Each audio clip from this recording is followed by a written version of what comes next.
আসসালামু আলাইকুম। রমজান মাস আমাদের আত্মশুদ্ধি ও আল্লাহর কাছে বিনীত প্রার্থনার মাস। এই মাহে রমজানে প্রতিদিন নিম্নলিখিত 3টি দোয়া পড়া অত্যন্ত উপকারী। এগুলো আমাদের জাহান্নাম থেকে রক্ষা, জান্নাত প্রাপ্তি এবং আল্লাহর ক্ষমা প্রার্থনার সুযোগ এনে দেয়। দোয়াগুলো হলো: 1, জাহান্নাম থেকে বাঁচার দোয়া। আল্লাহুম্মা ইন্নী আউযু বিকা মিনান নার। অর্থ: হে আল্লাহ, আমাকে জাহান্নামের আগুন থেকে মুক্তি দিন।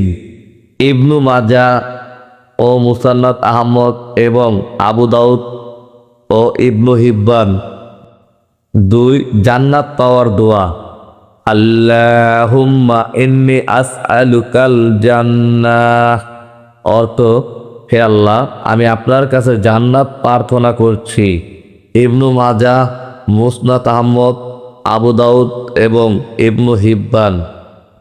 3, ক্ষমা প্রার্থনার দোয়া। আল্লাহুম্মা ইন্নাকা আফুওয়ান তুহিব্বুল আফওয়া ফাফু আন্নি।